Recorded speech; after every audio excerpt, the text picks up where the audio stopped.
Dear Mr. Letta, dear Mr. Merz, Excellencies, dear Members of Parliament, friends of Hertie School. It's my great pleasure to welcome you all to the Hertie School, also on behalf of President Woll, who would usually open the event but will lead the discussion later on. My name is Johannes Lindner. I'm the co-director of the Jacques Delors Center here at the Hertie School in Berlin.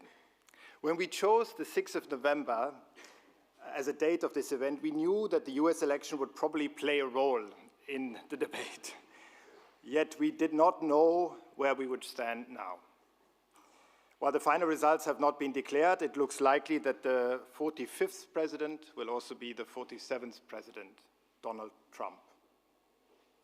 This will have profound effects on the US and the world. For Europe, it will mean even more pressure to find unity and to take more responsibilities on issues such as security and defense. It will also mean even less of a rule-based world trade order. Europe's competitiveness and the role of the single market, the topic of today's event, are closely linked to this. The likely policy change in the US will hit us in an economically much worse situation than 8 years ago in terms of productivity growth, infrastructure investment, technological innovations. The EU is falling behind the US and China, and Germany, as the biggest economy, is facing a recession with a mix of cyclical and structural challenges. Germany and Europe have to reflect how to adjust their economic model and strategy. The single market need to be at the heart of this debate, and the German government will play an important role. When we chose the 6th of November, we also didn't know that this will be an important day for the German government. Many eyes here in Berlin are on the coalition partners and their meetings today. And while the US election will increase the pressure to preserve political stability, it shows that we are already in a political campaign for the next general elections. And one of the key themes is how to regain competitiveness. I'm great to have two great panelists for this topic, Friedrich Merz and Enrico Letta. In April, at the request of the European Council, Enrico Letta presented a high-level report on the future of the single market. It has sparked widespread discussions and has become a key point of reference. As a former Prime Minister, Enrico Letta serves as the president of our French sister institutions, the Jacques Delors Institute in Paris, and he's just been appointed Dean of the IEE School of Politics, Economics and Global Affairs in Madrid. During the preparatory phase for the report, Enrico met Friedrich Merz, and this paved the debate for paved the way for today's discussion. Both panelists share a unique feature in their professional career. They bridge the political and the non-political world. Friedrich Merz, as many of you will know, led the CDU-CSU parliamentary group from 2000 to 2002 and then left politics in 2008 for a decade to work in the private sector. Since 2022, he has served as chairman of the CDU and as once again leader of the parliamentary group. Some may not be aware that Merz began his career as a member of the European Parliament from 1989 to 1994, during which time, under the president of Jacques Delors, the single market was very much in the focus. And it was a time when the single market created an economic and political dynamics. And with this word, I hand over the podium to Enrico. He will be followed by Friedrich Merz, and then a podium discussion that is moderated by Cornelia Woll. And can I please ask you already to take your seats?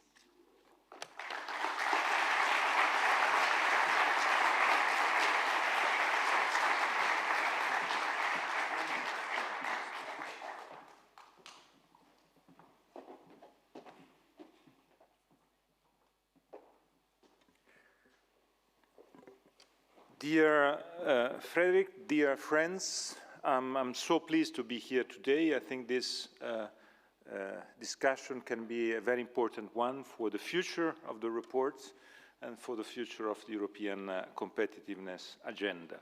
I will try just to set up the scene of the discussion, saying that I'm so pleased to have the opportunity to have a discussion on how to lend on the ideas on competitiveness. And I think this is the most important part for someone who wrote a report. You know that the big enemy of the report ever is the drawer, because usually reports end their life in the drawers. We have to avoid it, and we have to try this time to be able to use the solutions of the report and the solution of Draghi's report in the way to enhance competitiveness of the European Union. I want just to say a few words. First, as Johannes just said, I think what happened tonight in the US is something that is an important wake-up call for Europe, for a very simple reason. We have to find the solutions from inside, not from outside, because we have room to find from inside our own solutions, for a very simple reason. I was surprised, dear Frederick, for one of the outcomes of my journey around Europe to prepare the report and to present then the report, the lack of awareness of one fundamental part of our European framework. That is the fact that usually, and this is important also for an academic environment like this one, we discuss about the relationship China, US, Europe, considering that China is one, the US one, and Europe is one. That is true on some issues, but there are many issues, fundamental issues for competitiveness, where it is not true, and it is not known that it is not true. Because we have in our wallets the same currency, and so we think that we are a single economic space, like the Chinese are and like the US are. But in reality, we are not, for a very simple reason. On 3+1 main sectors that are decisive for competitiveness and decisive for security: telecom, energy, financial services, and when I say +1, the +1 is defense.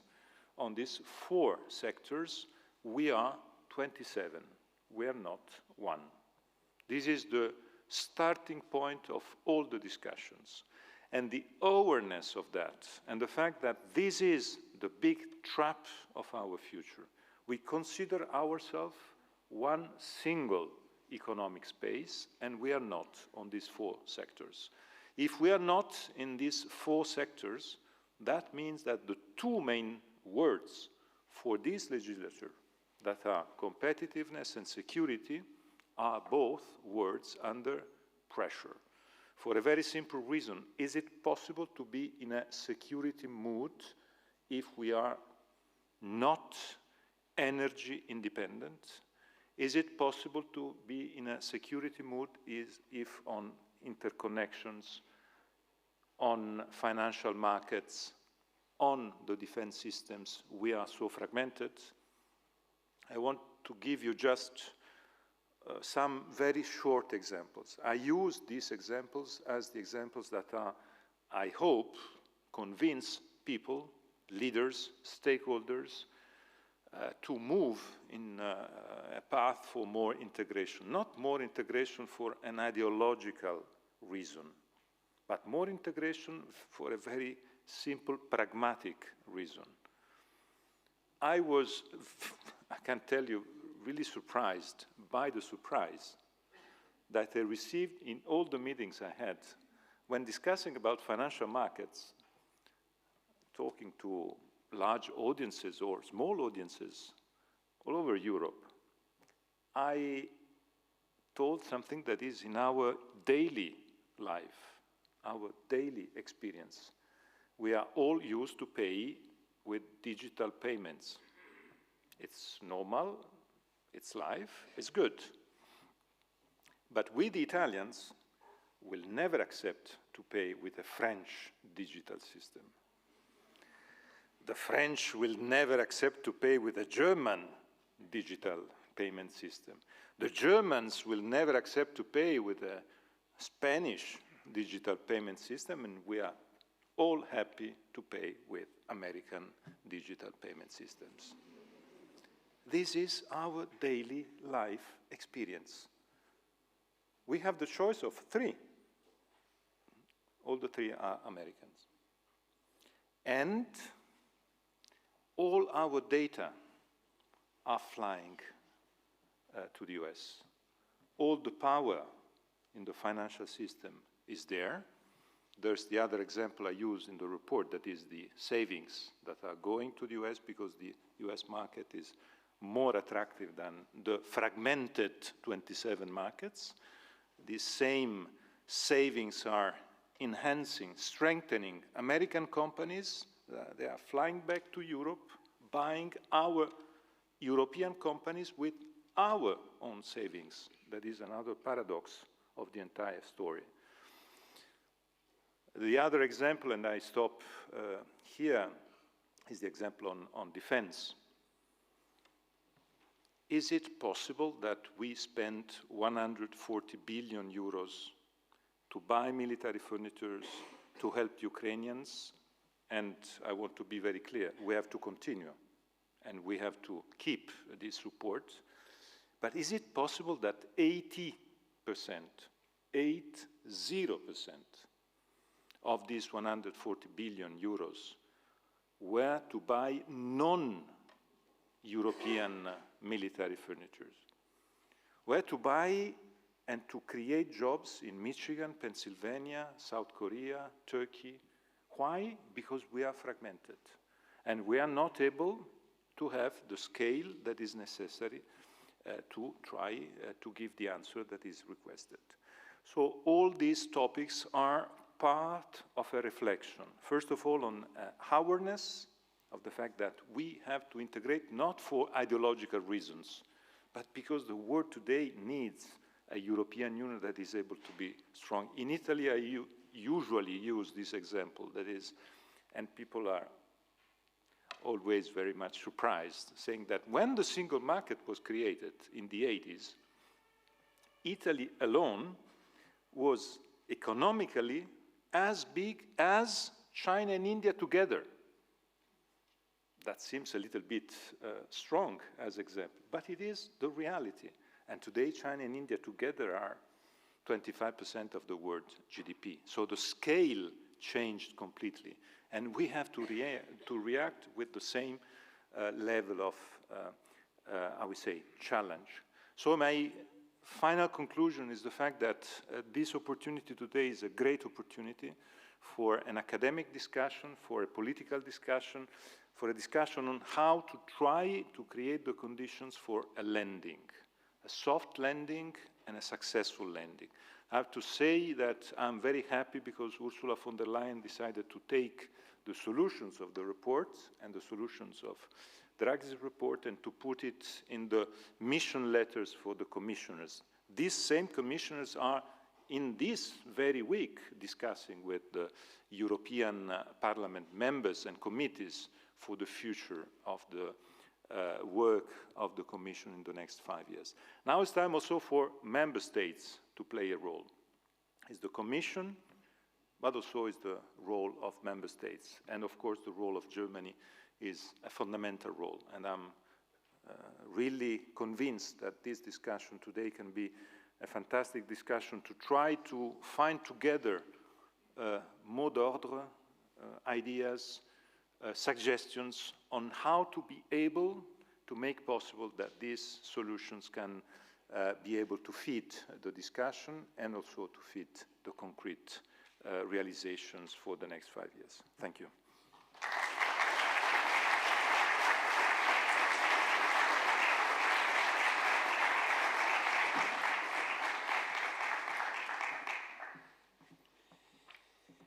Dear Mr. Lindner, President Woll, Enrico, Excellency, ladies and gentlemen, first of all, let me say that we are very happy to be here today and that we could not find a better day for this enormous, important discussion on our European way, how to proceed and how to do our political work after last night. We are meeting at a historic day, and we are enjoying only part one. It could be followed by part two here in Berlin. So, Enrico, many thanks for your introduction and for your work on this important report, and you mentioned that. We are having two reports for the future of the European policy and economy. The one is your report, and the second one is the report from Mario Draghi. You had a report on competitiveness, and Mario Draghi wrote a report on regulation, on internal market, and on the future of the regulation in the European Union.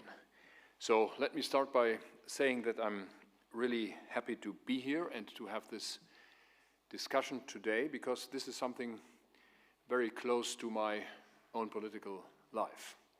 You mentioned that, Mr. Lindner, when you started.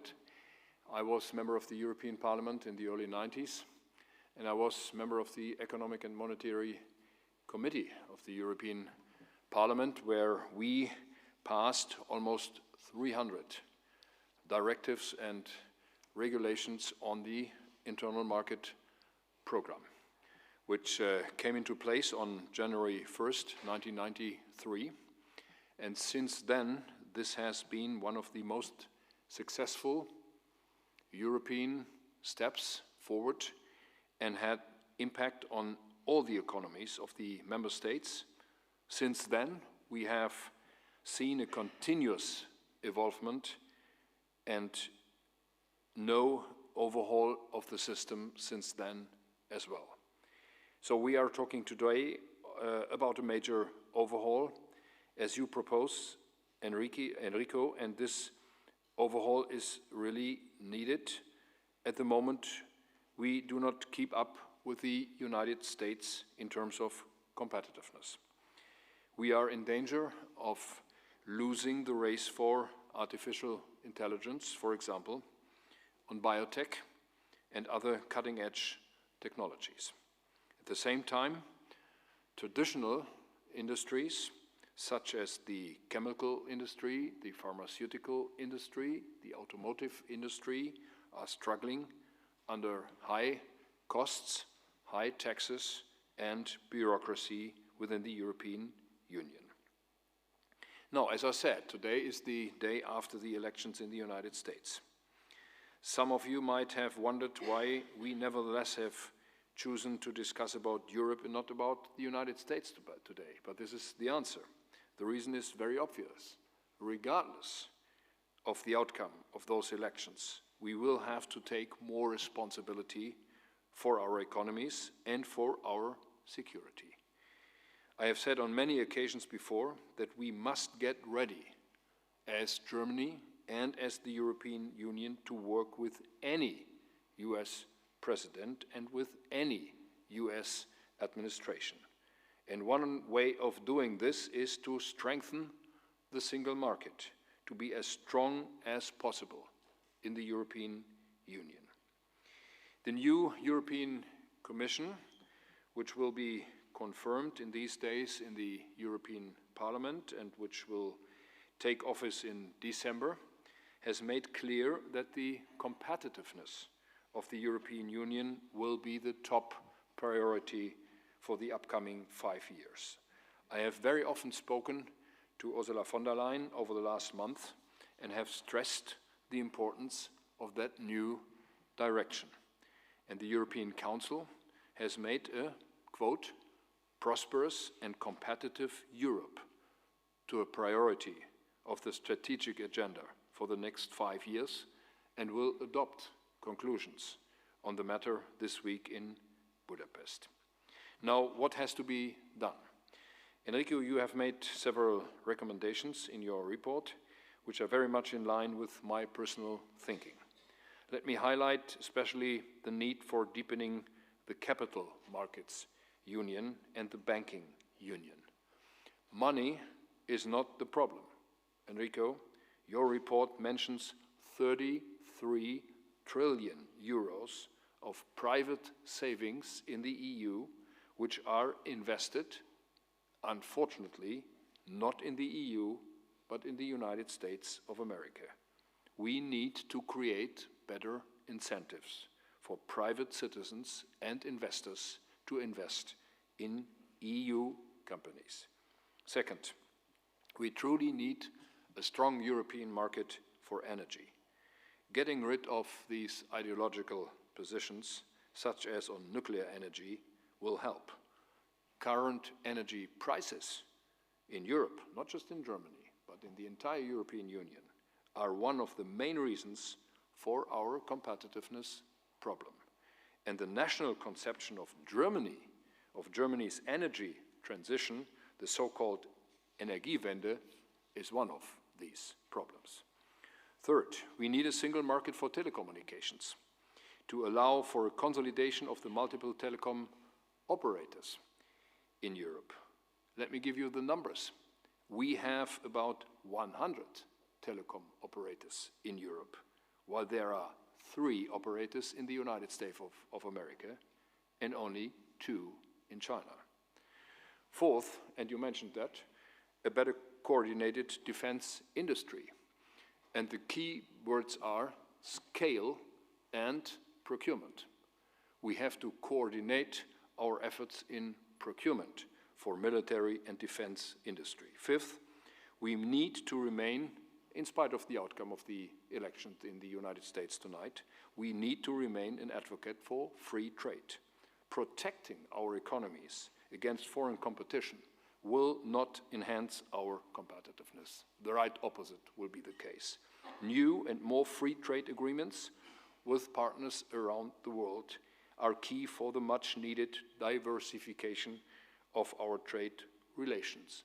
And by the way, let me say, if we had TTIP in these days of a new American administration, could very much help. And I still regret that we were not successful in implementing a free trade agreement, especially with the United States of America, before this new administration had been elected. Finally, instead of over-regulating small aspects of life and business, we must focus on the right framework conditions which enable enterprises to emerge, to grow, and to prosper. And thus, we call for a regulatory moratorium. And this does not exclude some ideas about our merger control regulation. Let me put it this way. I'm not convinced that we are really having the right framework for combinations and for mergers of companies within the European Union. The relevant market for European companies, whatever they are doing, the framework for our regulation on merger control is not the relevant market national, the relevant market is not Europe, the relevant market is the world. And Europe has now to be prepared to step into the next phase of competitiveness, not just in our own country, not just in the European Union, but into the entire world. The competitiveness of Europe is really now the key issue for us. And again, Enrico, many thanks for your work. This is just the beginning of the political work we have to do, and that's the reason why I'm so happy that you are here today and we have the opportunity to discuss your proposals. Many thanks for that.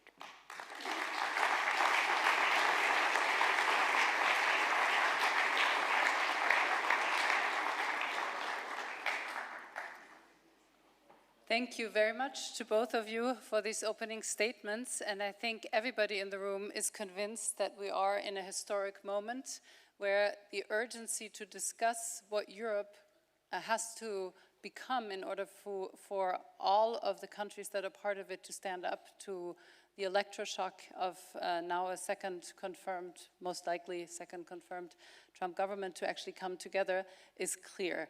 I told you in coming here, to a certain degree, I'm hoping that our discussion will help us digest the events of the night. So you are the Alka-Seltzer of our election night, with some ideas of what it takes to make our biggest asset in Europe, the single market, work better for the projects that now need to be tackled. And you've both given statements about what you think should be a priority and what to focus on. I would like to get into the policy details of some of these issues before we then go back to the geopolitics and possibly the politics of it. And let me begin by a question to Friedrich Merz that you mentioned in your statement, the 33 trillion that are in the Letta report, the private savings that are pretty much sleeping in deposits and on bank accounts, and of which a substantial part is invested in US financial markets. Capital Market Union is now at least a decade year old. It's a project that everybody agrees on in principle and nobody in practice. And I would like to understand what exactly it takes to get to these integrated financial markets that we are seemingly unable to build. What do you suggest needs to have more work? And I know there are a lot of proposals out there. I'm pretty sure in the room will be some Capital Market Union fans, but you don't have to go into all the very detailed proposals that are on the table. Maybe mention the ones that seem most important to you, but my question would also be, what about the very obvious obstacles that are very much part of national sovereignty? What about fiscal, what about taxation, what about insolvency laws, all of these things that seem to play such a big part. So where do we go with Capital Market Union? A brief answer on that, and you could add supervision. I give you an example from my former life in the private sector. I was a member of the supervisory board of the German Stock Exchange, and we tried to do 3 mergers. The second one was the effort to combine the 2 companies from Germany and France, failed, because the French government didn't want that. The third one was the most important one, and that went to London, and we tried to merge with the London Stock Exchange. This could have created one of the biggest capital markets in the world, and it failed because the DG4 in Brussels did not allow the merger. So, and this brings me back to my question from my introductory remarks. What is the relevant market, this time in respect to the capital market? Is it the national market, is it the European market, or is it the global market? And my clear answer is, it's the global market. And I give you a very practical example too. We had 2 very successful companies in this country during the pandemic. The one was CureVac and the second one was BioNTech. And they were both extremely successful. As soon as they needed capital, they looked around for places where they could go public. They didn't go to Frankfurt, they didn't go to London, they didn't go to Amsterdam, they didn't go to Paris, even though they had enormous offers from the French government. They went to the Nasdaq in New York. German companies did not find places where to go public in Europe. They went to New York. This is for itself a very bad outcome. What it is even worse, most of the Germans didn't even realize what happened with these 2 companies. They didn't even realize that they went to America instead of a European place. So my clear answer is we have to allow stock exchanges to be combined and to create a real European market which is competitive globally, to compete with other places, to compete not just with New York and with Chicago, but also with the place in Shanghai, who is getting bigger and bigger. So let's face it, if we are wanting to have companies strong enough, competitive enough, public listed companies, and this will be one of the key resources for providing capital for them. It's not private just, but it's public. We have to create a European market in terms of exchanges. And if we don't, we will not succeed with our efforts to create a single European capital market. Quite simple. You can comment if you would like, or I think it's so important for me that all the discussion that we are having today around the single market has the financial markets integration at the very core of everything, because it was not the case in the last 30 years. And that shows there's an evolution, a very important and positive evolution, but now we have to work on how to transform this evolution in global and general awareness. I want to be very clear on that. It's very difficult that even in the next German electoral campaign, the leaders will go to the gatherings saying to the people, to the voters, I promise you, we will give you the capital markets union. The immediate reaction of the people is that, okay, thank you very much, it's not for me, it's for bankers. That is the immediate reaction on any proposal like that.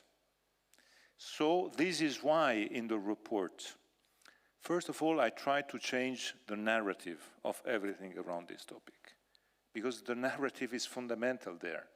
If we think and if we try to sell this entire story as something that is fundamental for bankers or people from finance, it doesn't fly.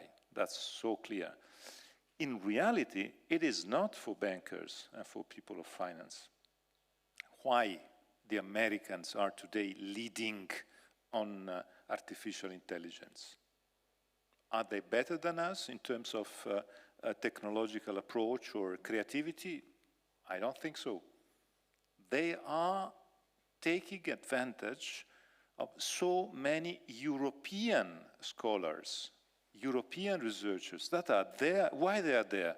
Because they find money there to invest and to finance their projects. That is not the case here. Why? Because we are fragmented. They are not fragmented. Your example on NASDAQ was so clear. So the possibility for them to invest in new ideas and to overcome our very bad culture on failures. To have great successes, we need to consider that we can fail once, we can fail twice, then we can have a great success. All these successes on artificial intelligence are arriving after some failures, but because they are able to overcome the stigma of failures and to relaunch, having the money to do so. This is why in the report I decided to, first of all, to change the name of the project and to use the name Savings and Investments Union. You can find it in the report. Savings and Investments Union. Why? I remember, but we discussed it in the meeting you organized, and I thank you very much, at the German Bundestag on these topics in the preparation of the report. Because the need to link savings and investments is fundamental today to clearly say that the entire operation that we are discussing here has one fundamental mission. That is the most complicated issue in this European legislature.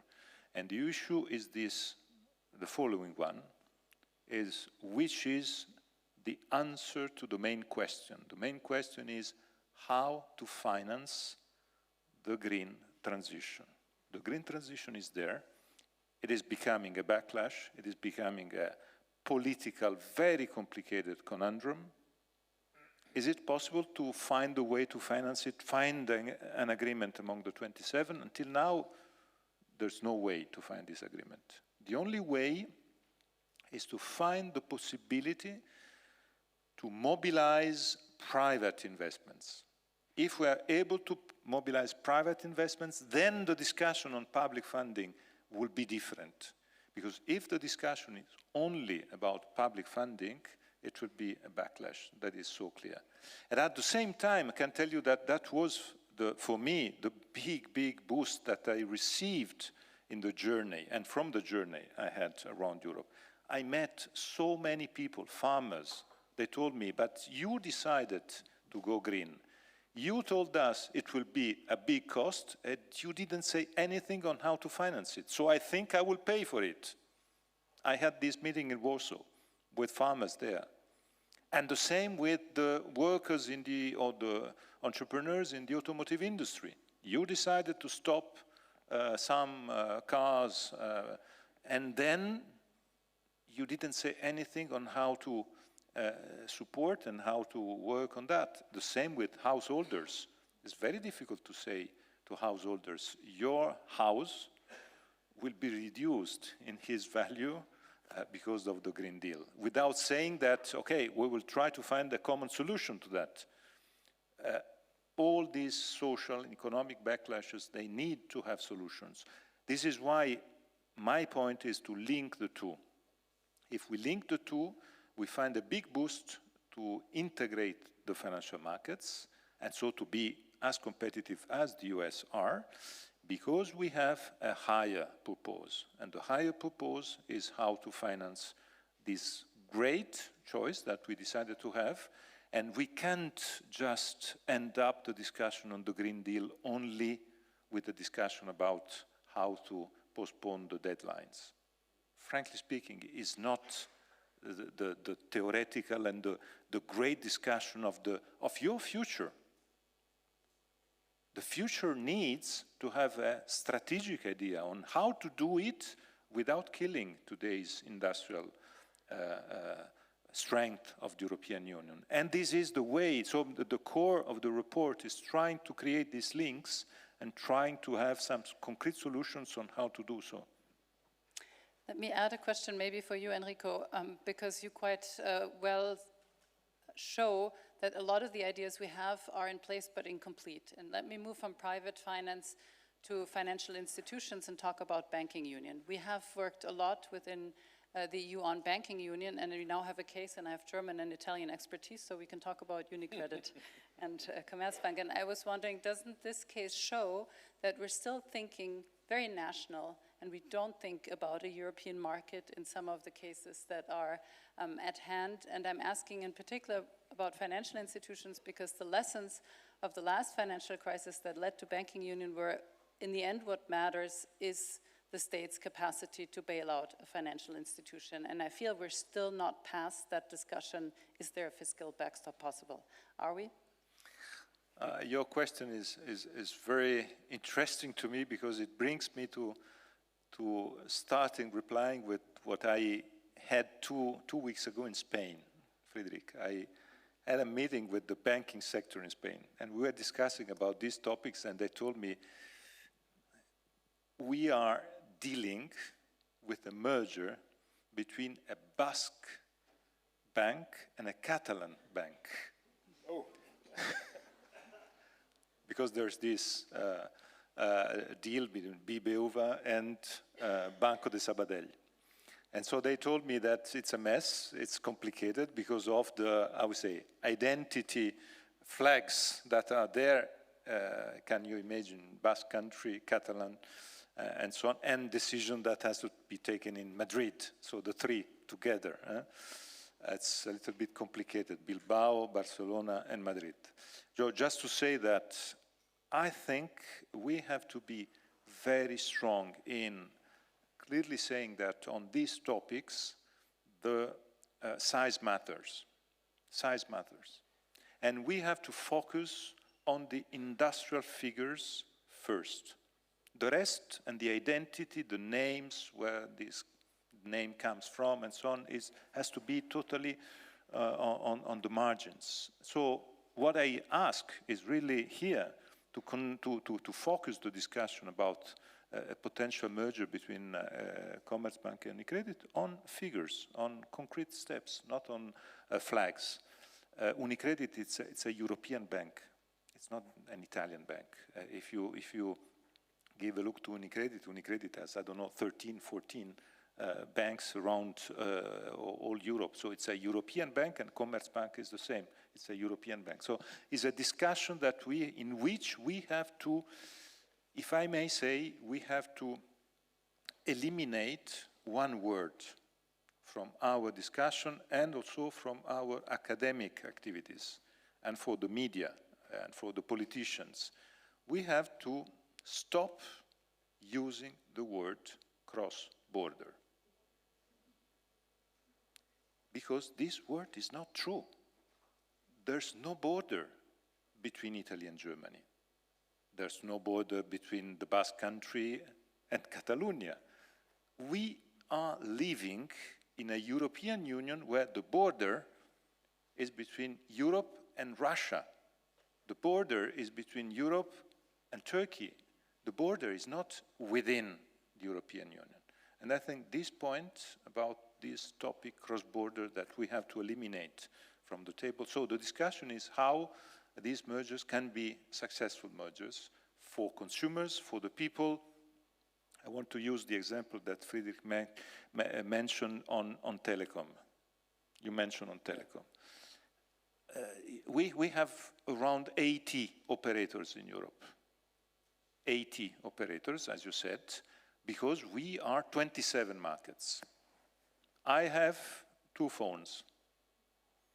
One is plus 39, another one is plus 33, because I work also in France, and I will have in December a 3rd one, because I will work in Spain, a plus 34. I think it's a mess. Tell me one reason why we can't have a plus 0 or a plus 2. I say that because plus 1 is already taken. I don't think it will be easy to. But why? Why? There's no reason. I was traveling in Benelux. I was having a Zoom with American investors, presenting the report. And suddenly, the line was cut. And 10 minutes later, I was able to restart the communication. I was passing the border between Belgium and Luxembourg. So I think we have to consider that this is part of the competitiveness issue. And I say that very clearly here because I know how the competition culture here and the consumer protection here is at the very center of everything. With Johannes, we discussed it in the meetings we had here at the Hertie School. It was one of the meetings for the preparation of the report I had.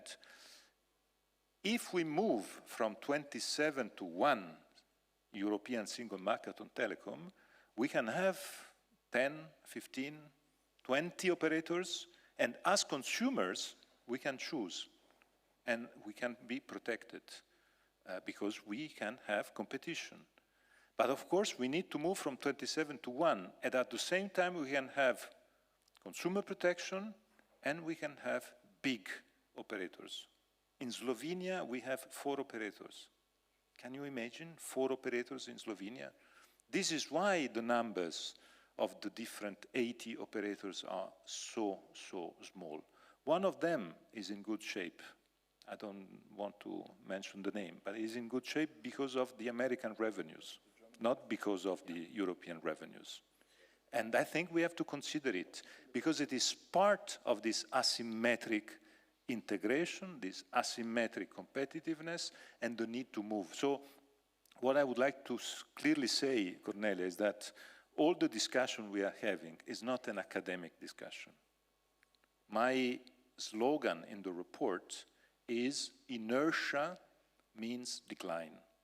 Because if we stay like we are today, we are not equipped to be winning with Chinese, Indians, the Americans as they are today. So we have to move, we have to change, and it is necessary to do so now. Thank you. Friedrich Merz, you mentioned energy costs for, and the importance of energy costs for industry, and I would like to have you elaborate a little bit more than you did in the opening. What role can Europe play to reduce energy costs and to possibly create a more coherent energy market? Would you allow to give a course. brief comment on banking and telecommunication?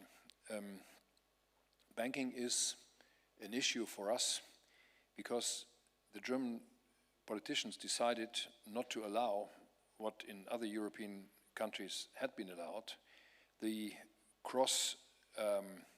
cross-border mergers between the pillars of the banking system. Italy, Spain, France, they all allowed to do mergers between the saving banks, the mutual banks, and the private banks. We never did so. In Germany, it would have been much more complicated than in Spain between Basque and Catalan. So this is the reason for the relative weakness of our banking sector. And that is the reason because we were so alerted when this happened with UniCredit and Commerzbank. It was not a plan. It was not a strategy. It happened by accident. And this was the reason because we were so critical towards our government, what they did there. And so this is so only to say this is the background about our criticism. And if this would have been part of a European strategy for a banking market, we could provide. But this happened, as I said, not with a plan and not with a strategy. Telecommunication is interesting. The key question is, who gets the money from the licenses? And as long as this question is not answered, we will have a fragmented market. And the fragmentation is so bad that you, with your cell phones, are much better equipped in Germany as we are doing with our own equipment, with our own cell phones. The reason is simple. We are not allowed to do national roaming. You are switching between all the providers in Germany. The strongest is the best one for you. We are only able to use our national provider where we have our account. With my cell phone, it's Telecom, I'm not allowed to use the Vodafone net, the Vodafone grid. You are using all the grids in Germany. I'm not allowed because national roaming is not allowed. So it's even worse as you are describing the situation. And now, energy. The energy market is easier to integrate. The key question is not the production of energy. The key question is our grids. Where are the grids? And how strong are these grids? And where are the connectors cross-border? Sorry to say, cross-border within the internal market of the European Union. As soon as we are having a European grid, we are ready to install a European market for energy. The grid has to be paid, and it's the most costly part of the energy system. So we are debating here our grid for hydro, our grid for gas, our grid for electricity, especially because we are now faced with the need to transport wind and solar electricity from the north to the south, where we had our nuclear plants. They are closed. Now we have to install a completely new grid from the north to the south. And the state, the federal government thinks that this has to be paid by the users and by the federal budget. In my view, this is not the right answer. We have to mobilize private money, private capital for these grids. And if we could do so, we should use a European vehicle to finance the European grids so that we are having, in the long perspective, good grids for gas, good grids for electricity, and, by the way, grids for hydro. And if the French government is not willing to agree, we will not see a hydro grid between Spain and Northern Africa, parts of the world who are able to produce hydro with no limits, and to cross France will be the barrier. So we have to look for European solutions, in this case, including France, because France is having the key for the European grids on hydro. I would like to move a little bit more to all of industrial policy. What support would industry need that is not getting us into a spiral where now we are at risk of some sort of tariff or trade war, but that still helps to protect European industries where they're facing competition that is either heavily subsidized or that gets tax breaks like we've seen in the IRA. How do we navigate the two pressures? whoever wants to grab the mic. Maybe I take 1 minute to give you an example that supports what you said about energy. On solar, we had the installation in Europe of twice the power of what in the US they did until now. Twice. But the outcome in terms of power is totally different. The outcome is the same than the US. So twice becomes the same. Why? Because they are one market and they have the interconnections and we don't. And the way in which we have these installations everywhere in Europe is totally asymmetric. The largest part is where the sun is not, like in Mallorca or in Sicily.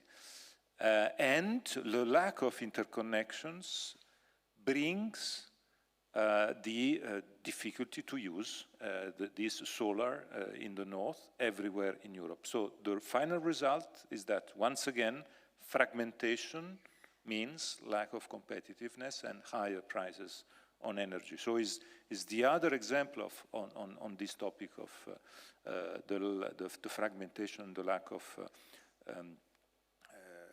connections. On your question, Cornelia, my point is, first, I think the last years were unsuccessful years in terms of our openness to the world, and we have to clearly say that. Unsuccessful years for many reasons, but first of all because we were under a leadership on foreign trade that was a leadership in which closures and openness were not on the same level. And we were in a discussion where I think we have to, today maybe to reopen this. I can tell you that I was surprised by what happened in the UN, for instance, on Russia, on China, on Ukraine, and so on. In seeing how many countries that we consider friends were in a different position. And were in a different position, why? For many reasons. I know it's difficult to find a link between trade and geopolitical decisions, but I think that can help.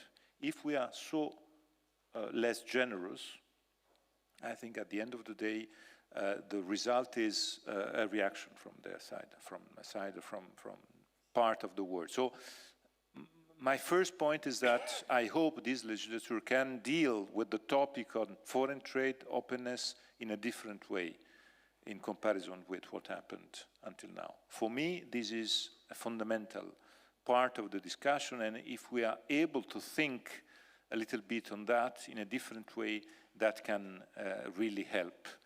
And the other key issue is, are we able to create within the European Union a fast track for investments from abroad? Are we able to focus on that? Because all the different countries in the world are today focusing on how to be competitive in attracting investments from abroad.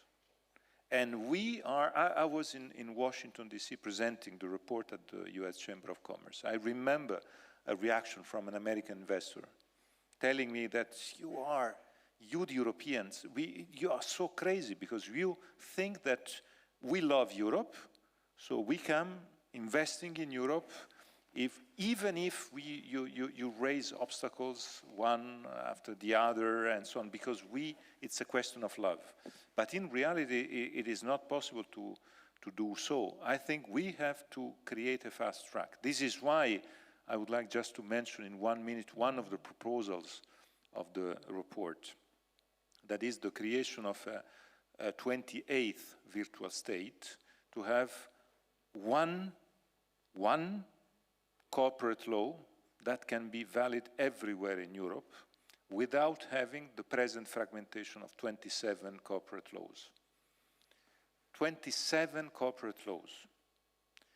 A great obstacle. First of all, for SMEs. When I met SMEs in Germany, in Italy, at European level, the first thing that I received from them was, we are not considering the single market our home, because the single market is for big companies. If you need to change corporate law for any country, of course you need to have 40 lawyers with you to be able to move from the Croatian to the Slovenian, from the Portuguese to the Spanish. So the need to have one passepartout able to bring you everywhere in Europe is absolutely necessary. Is it possible to do so cancelling the different 27 present corporate laws? I don't think so. And all my report is a very concrete solutions report, no treaty changes, because I think the red alarm is now. We can't open the Pandora box of treaty changes on that.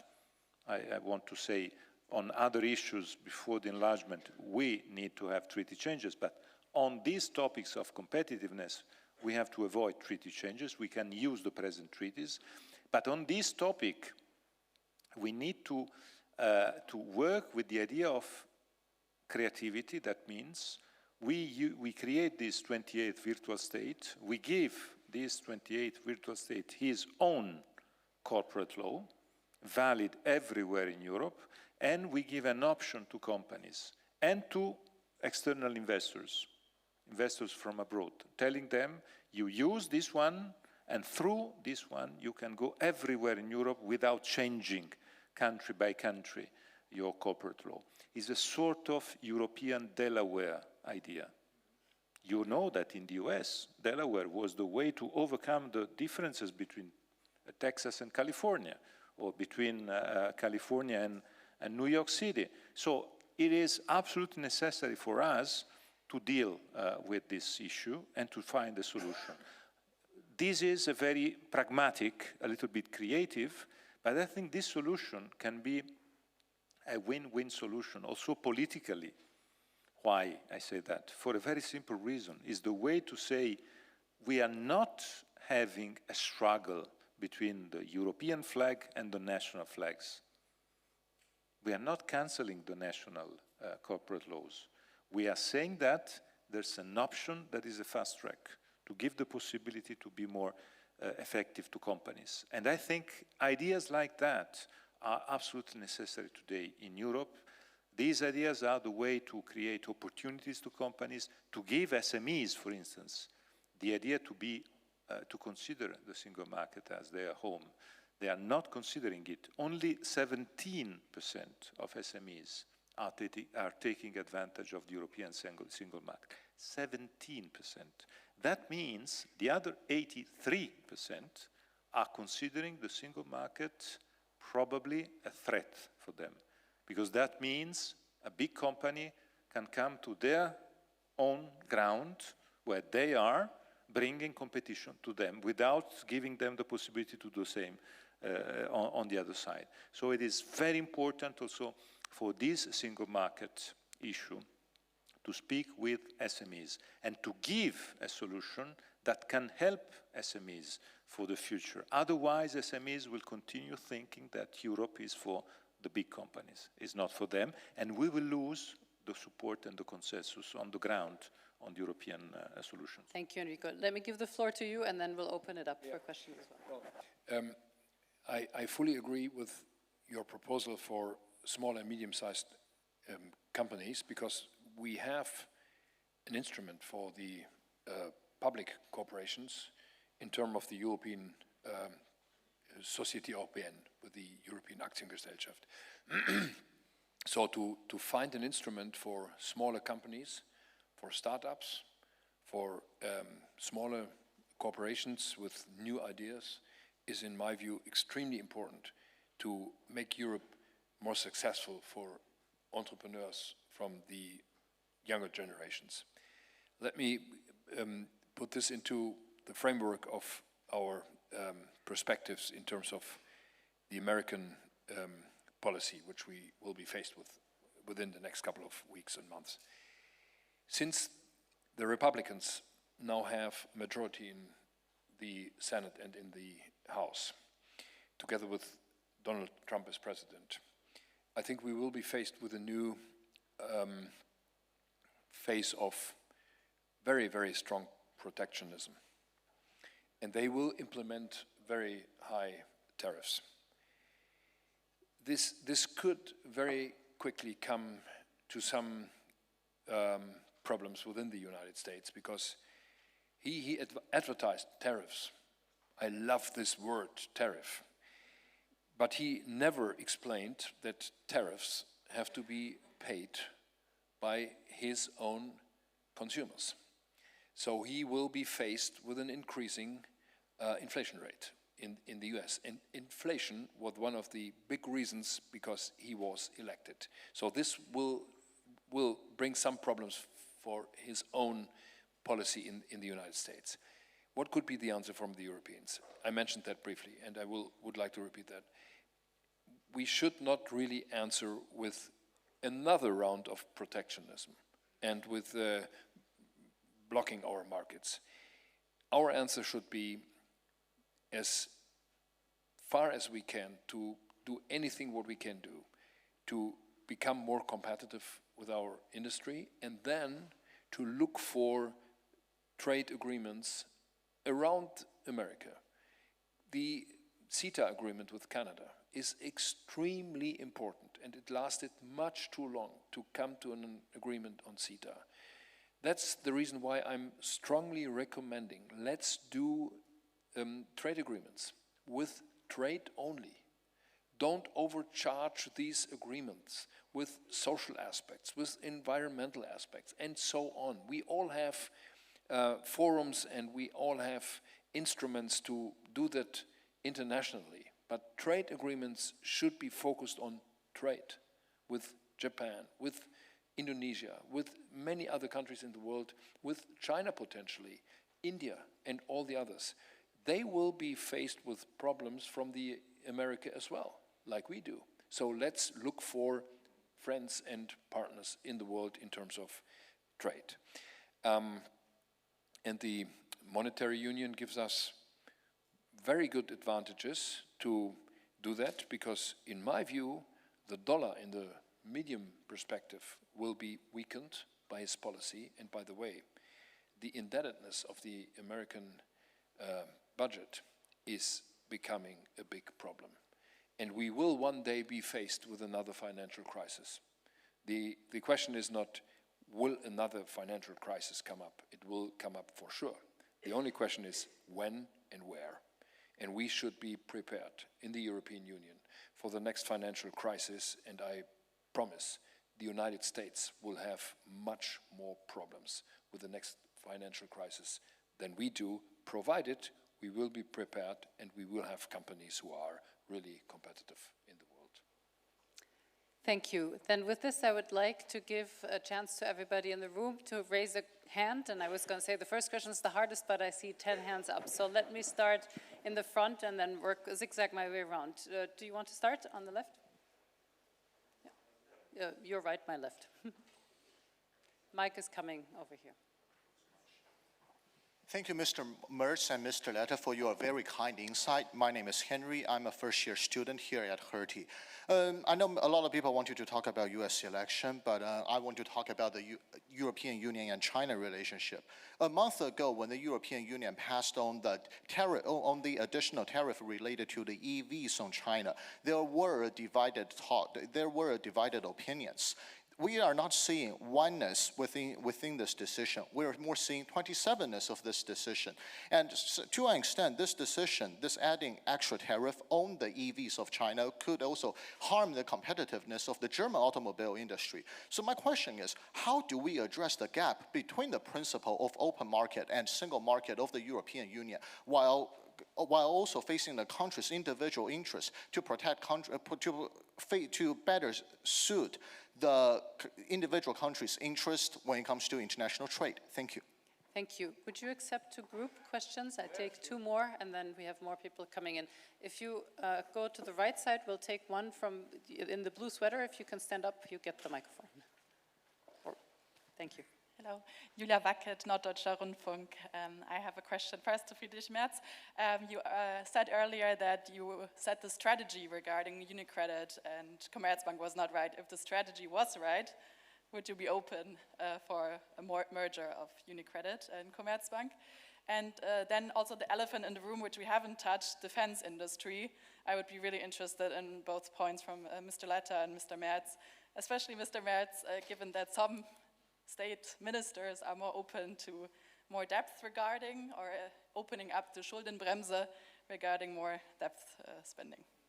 Thank you. That was two questions in one, but let's take one more. I saw a hand just here. Grab the mic. You're next to it, and then we give you two. Thank you very much for the very interesting discussion so far. My question is... And please present yourself. I'm Max. I've been working briefly in the finance ministry. And my question would be concerning also defense investments, particularly regarding, the past US election.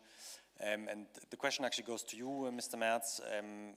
Would you be open, considering the vast investment needs in European but also German defense? Would you be open to loosen the debt brake to finance defense investments in Europe and Germany in particular? Thank you.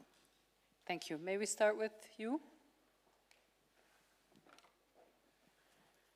Well, the first question was on China and on tariffs.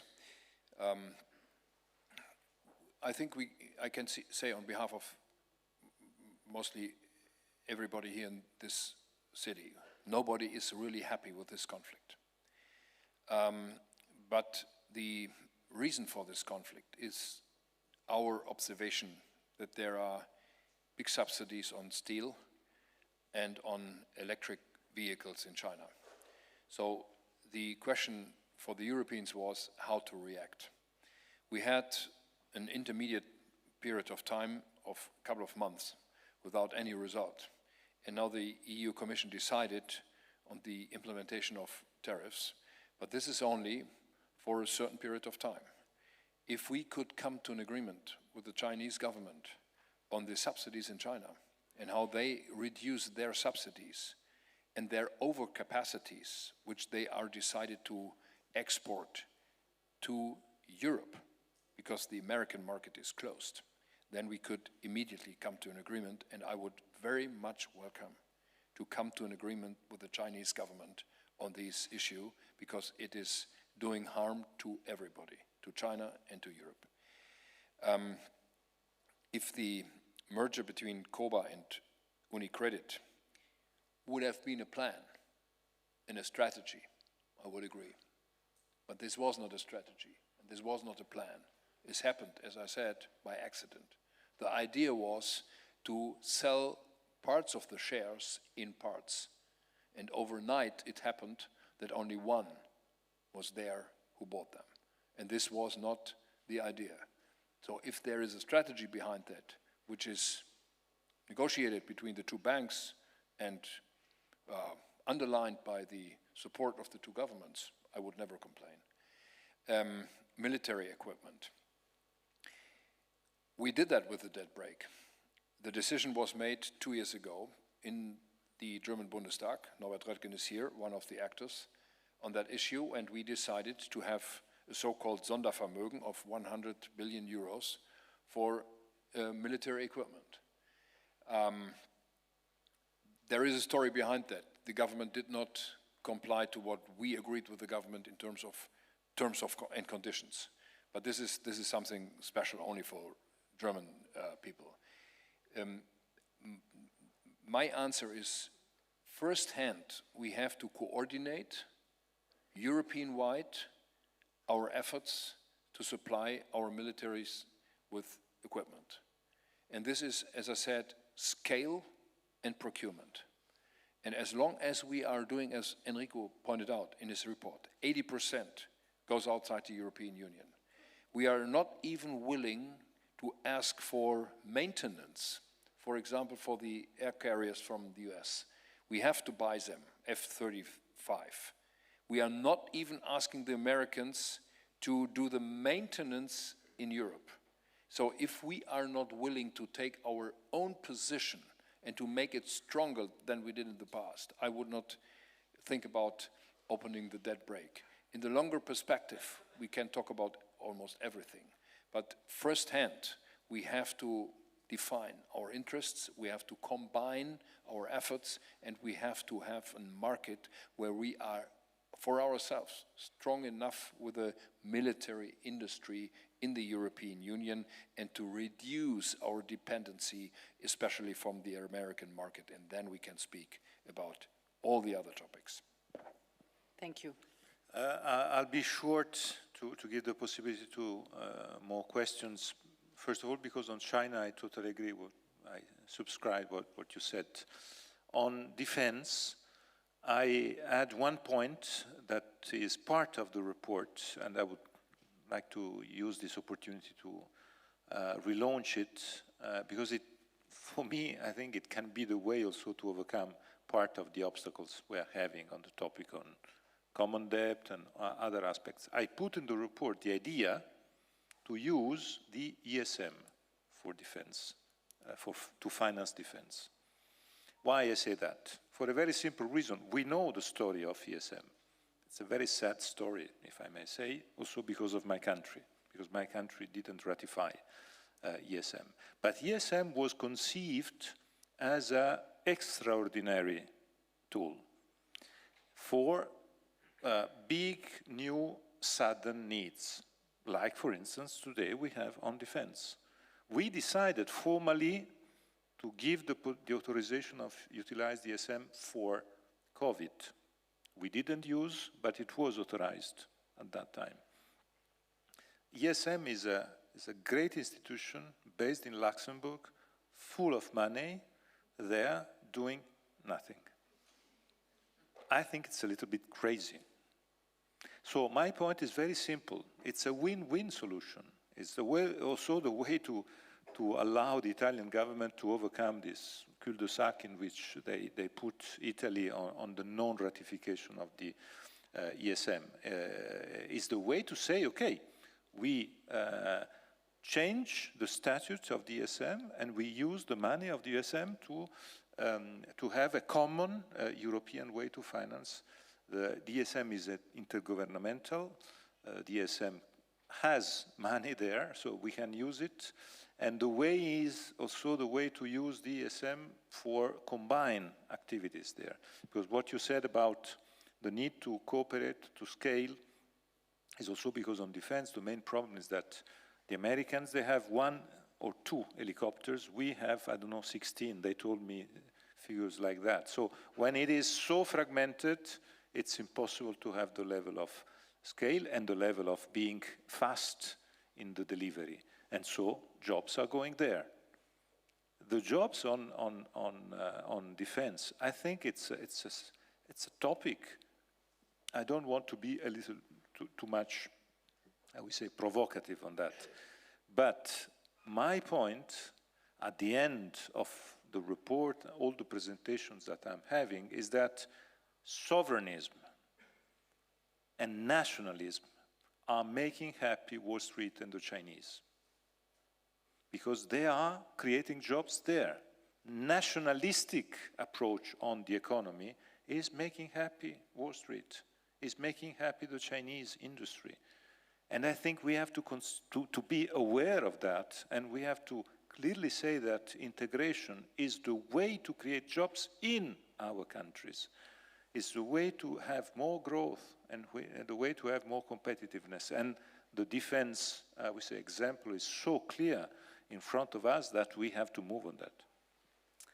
Thank you. While I send the mic to the back of the room, I'm tempted to ask you in one sentence if you agree with the ESM proposal. No. Okay. Thank you. We don't have to discuss it further. Let's take a pink sweater on the left-hand side, my left-hand side.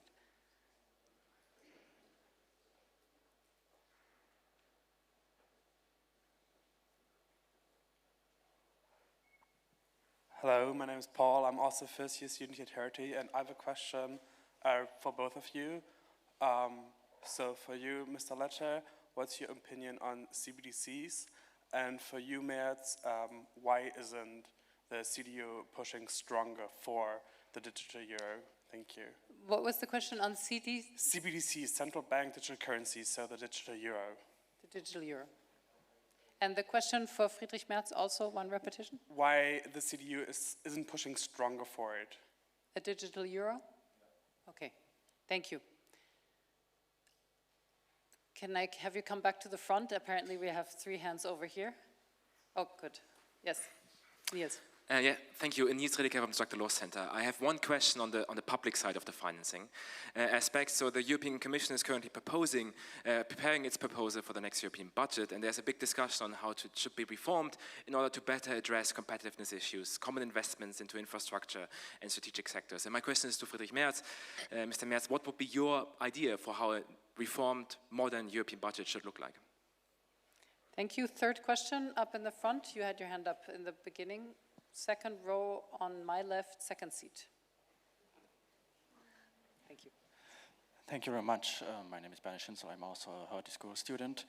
And I wanted to ask you, given that we are currently not yet in the situation of the capital single market that we really want, in the interim, how would you look upon public or even federal investments instead? I'm talking about the decision on Lilium, that the investment by Bavaria and the federal government was rejected.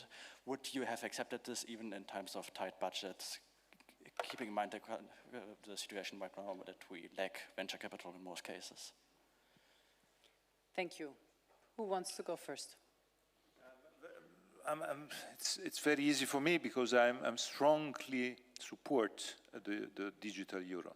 I think digital euro is fundamental, is the way also to overcome the problems that I mentioned before about digital payments and the problems that we are having. So I think we have to strongly support this idea. I know the ECB, we were together with Johannes at the ECB last week, and we had a discussion with the member of the board of the ECB who is in charge for the digital euro.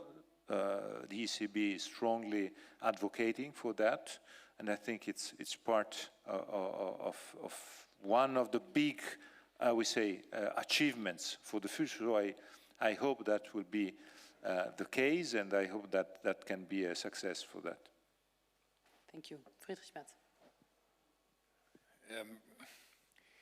I don't have a clear picture about the benefits of a digital euro yet. I'm reading the critical reports from the German Bundesbank, from the central bank, from the European Central Bank. It could have been an impact on our economies, but I'm not yet very clear about that. My picture is not yet complete, so I have no final answer on that. I'm always open for new technological instruments, but on the financial markets, we have seen too many toxic instruments there. So let's be cautious, open but cautious on that. The reform of the mentioned regulation, in my view, let's see what the EU Commission is proposing, and then we should be very open to agree on that. But the question is, what is the EU Commission really proposing? And that is needing, obviously, some more time. Lilium is an interesting aspect. You might have seen that the company asked for a guarantee about 100 million euros. The Bavarian government was willing to give this guarantee, not to pay, just to give this guarantee. The federal government and the parliament in Berlin mostly were willing to do so as well, but the Greens stopped it in the budget committee 2 weeks ago. They stopped it. It was one single Green parliamentarian who stopped it. So this company went bankrupt in the meantime. And I give you the outcome. The German state now has to pay insolvency money of 35 million euros for the workers in this company, which is bankrupt now. So there was private money in the company of 1 billion euros. 400 million euros private money was ready to be paid, provided the Bavarian state and the federal government is giving a clear indication that they want to have this company and this technological development in Germany. The Greens said no, and the company is bankrupt. Congratulations. One last round of questions. Raise your hand, and let's go into the middle this time. I don't know who you see close to you in the middle, but just hand over the mic and see who succeeds in grabbing it. And if you can please present yourself again, that would be wonderful. Yeah, thanks a lot. My name is Marius. I'm also a student here at the Hertie School. And I have a question that goes a little bit further to the direction of the Capital Market Union that you mentioned in the beginning. So, Mr. Letta, you said that the Capital Market Union would foster innovation in Europe. However, not everyone innovates, of course, and I want to turn our attention towards traditional industries and the workers in these industries that you, Mr. Merz, have already mentioned. Because in the US elections and also in the European elections, we see that often people from these industries who are working there are turning more towards, well, people like Donald Trump who advocate for protectionism and against free trade. So in light of the green transition, the digital transition, I would like to know, how do we actually get these people on board with us to foster also the just transition of this aspect and not only have, well, the benefits of these transitions be in the innovation sector and for the private sector, but then also, well, for the people on the ground. Thank you. Thank you. It seemed that around you were at least two other hands, or at least close to you, maybe a little bit more in the front. Yes, whoever is happy to have the mic, wonderful. Hello, my name is Jennifer. I was also a student here, and now I'm a public sector consultant. I have one question. My question is, I miss a little bit the part of the digital companies, how you set the incentive to push more the digital companies like Amazon, Google, are coming more in Europe, and yeah, what are your incentives? Thank you. And one last question from the other side, all the way on the left, all the way by the windows.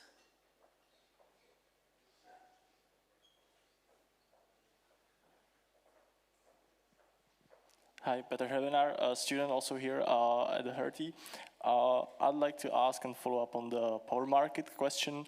How is the EU going to provide a stable, cheap, independent and clean electricity for its production to be competitive?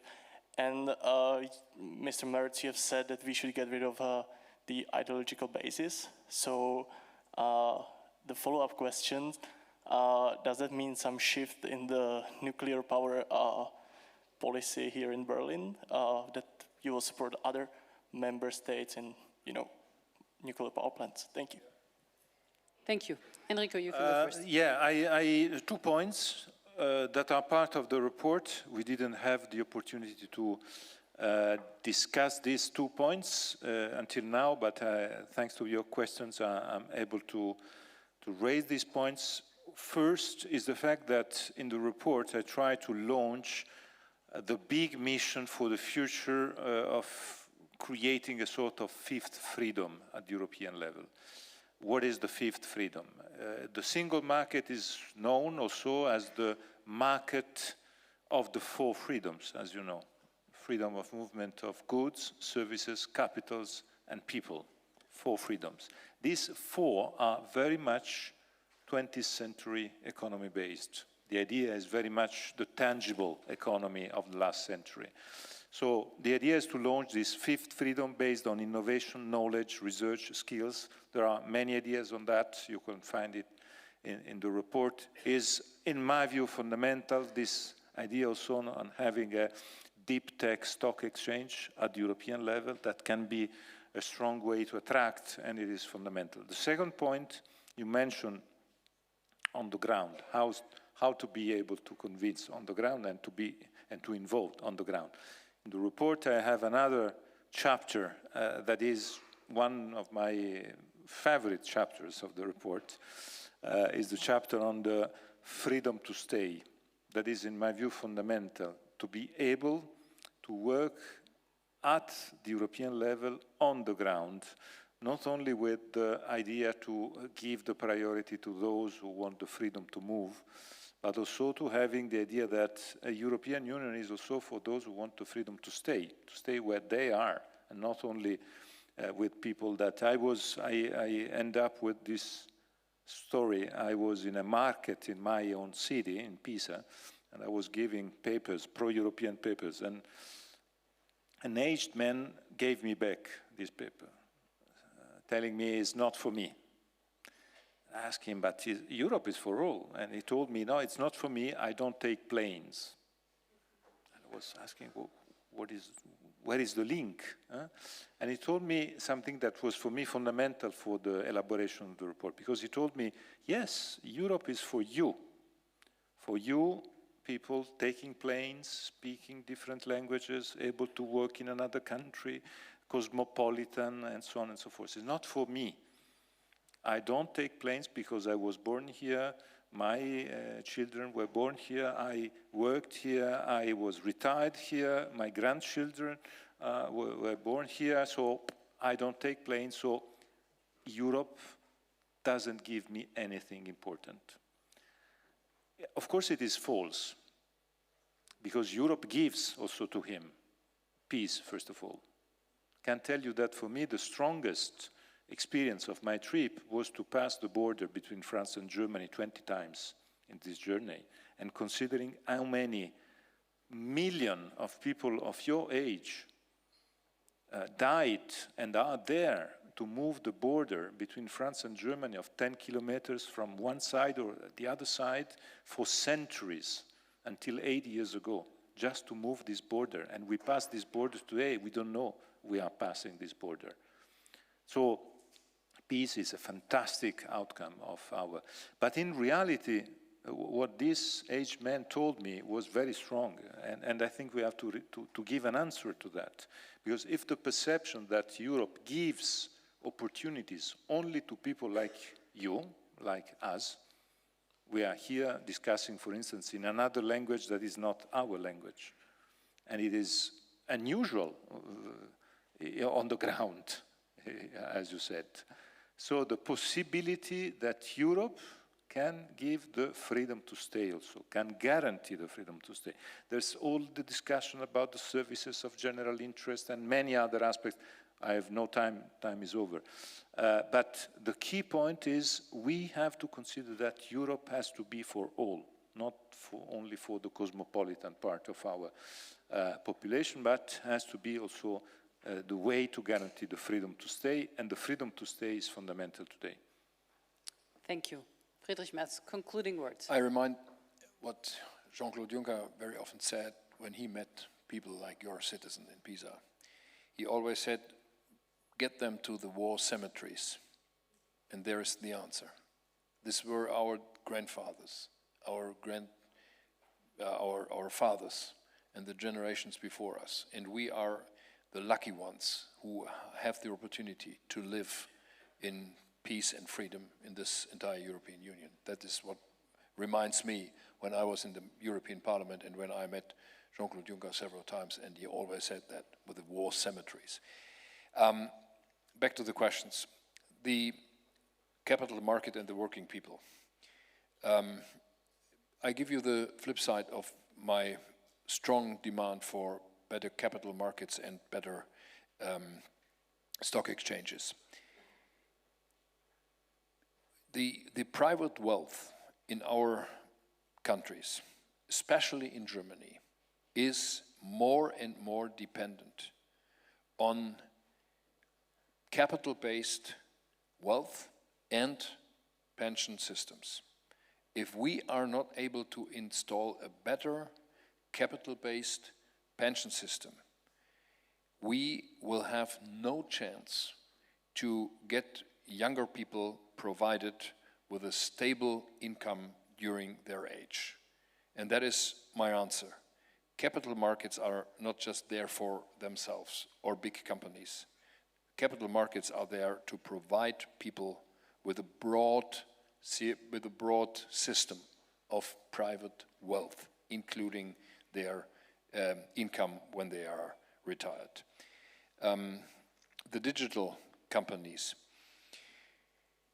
Can we compete with the big tech companies from the US? The answer is, in general, no, we can't. Can we do more on new developments, new technologies, new ideas, including artificial intelligence? The strong answer is yes, we can do that. And we should do that. And we may not lose grip on these new technologies. And that brings me to the answer again that Germany and France and Italy and Poland, the big industry countries in this European Union, have to cooperate more closely on these new technologies. And this includes my answer to the energy question. Every country in the European Union can decide on their own how they provide their private households and their companies with electricity. I don't think that our way is the best one, but this is a political decision. What is important is to open the markets, to overcome the borders, and to install and to implement a strong European grid on anything, on gas, on hydro, on electricity, as I said. And then we can reduce the prices, because the prices actually are not the gross prices of energy. The biggest part of the high energy prices in this country and others is the price for the grid. So let's do more on the grids in the European Union, and then we can reduce prices for everybody.